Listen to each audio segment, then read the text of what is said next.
Hello, I am going live from my home because, well, actually, I'm sick and I was going to work from home and it's super dreary outside today. And something has just been bothering me. It's bothering me to the point where I've shed tears about it. And I just don't know how to make the message any more plain. Britt Reid, who is the son of the head coach of the Kansas City Chiefs, hit while under the influence of drugs and alcohol a family who was parked on the side of the road and has excuse me, done terrible amounts of damage to a poor little girl who'll never probably walk or talk. And when she was released from the hospital, was on a feeding tube. His sentence was commuted, and it was a 3-year sentence on March 1st. So he will be going home.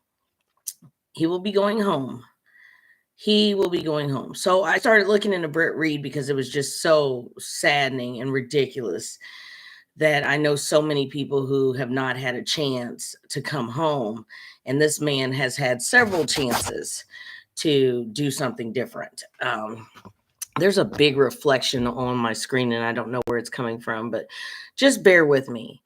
I saw that he and his brother had went to jail for what the police called a drug emporium out of their home. He was in a road rage incident where he pulled a gun and put it to someone's head. He's been pulled over and convicted before of drinking and driving or drugging and driving. Regardless, this man had a 3-year sentence for hurting a child while under the influence of drugs and alcohol, and his sentence was commuted. His 3-year sentence was commuted. He'll be going home on house arrest. That's ridiculous. I'm not a political person. I don't have the right to vote. So right now I observe, and I'm not leaning either way on anything. But the governor, who I know people who have personally had their case on this man's desk for commutation or overturned, just commutation, pardon. There's a man I recently got in contact with named Paris Spears, and he has served 38 years in prison for a robbery where no one was physically hurt. Now, I know about the ripple effect. I know about post traumatic stress disorder. I know that people can be hurt in numerous ways and it doesn't have to be physical. However, no one was physically hurt, and that man has been locked up since 1988.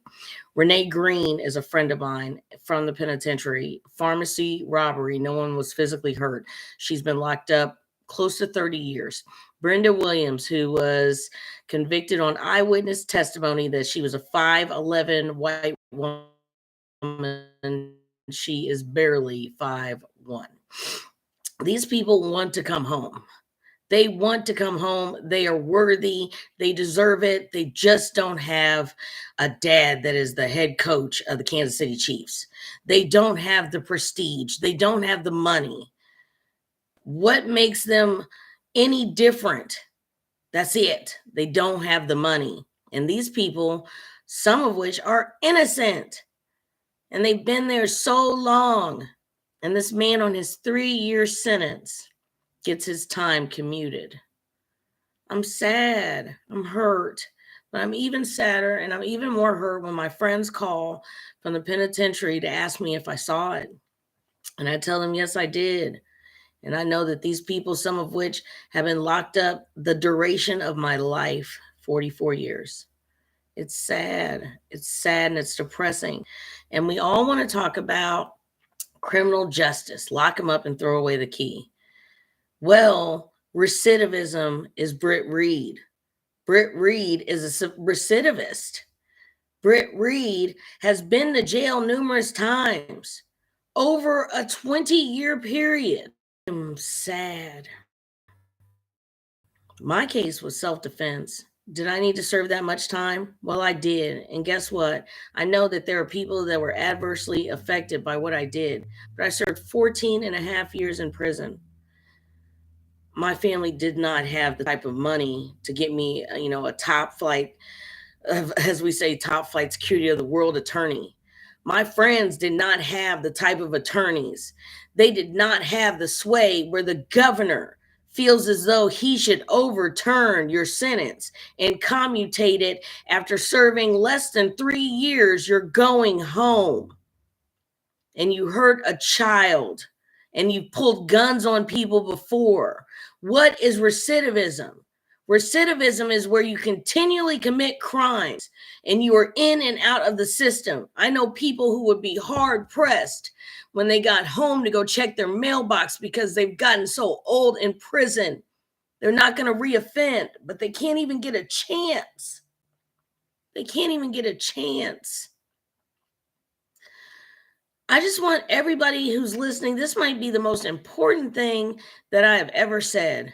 What makes Brenda Williams, Verna Jones, what makes Paris Spears, what makes all these people who have crimes that are 30 years old or crimes that they've never even been proven really guilty of different than Reid? What makes him so special that he gets to go home and my friends don't? Their paperwork sits on Governor Parsons' desk and he doesn't do anything. But he moved like that for Reid. There are people who saw that on the news and they were so sad that no one is helping them. I know they say that no crime is victimless, that somebody is always hurt. But what about the cases where the victims are now becoming those who are in the penitentiary because they're being victimized at this point? No one is looking at their paperwork. Governor Parsons is not looking at their paperwork. But he saw Britt Reid's.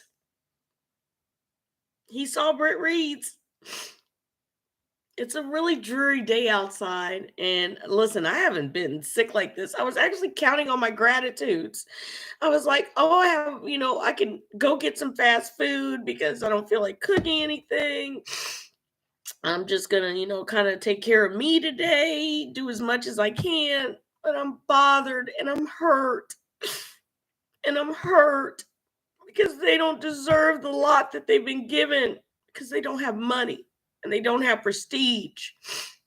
And let me tell you, I have nothing against Andy Reid. He's a parent. I love the Chiefs. But your son is wrong. He is wrong.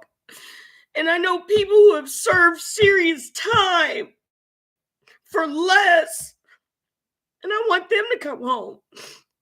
So, like I said, I'm not highly political because I don't have a voice. I know when I get a vote, I will have a voice. But I want somebody to realize that that's not criminal justice reform. That is a repeat offender. That is someone who hurt a child and he's going home. That's it. That's all.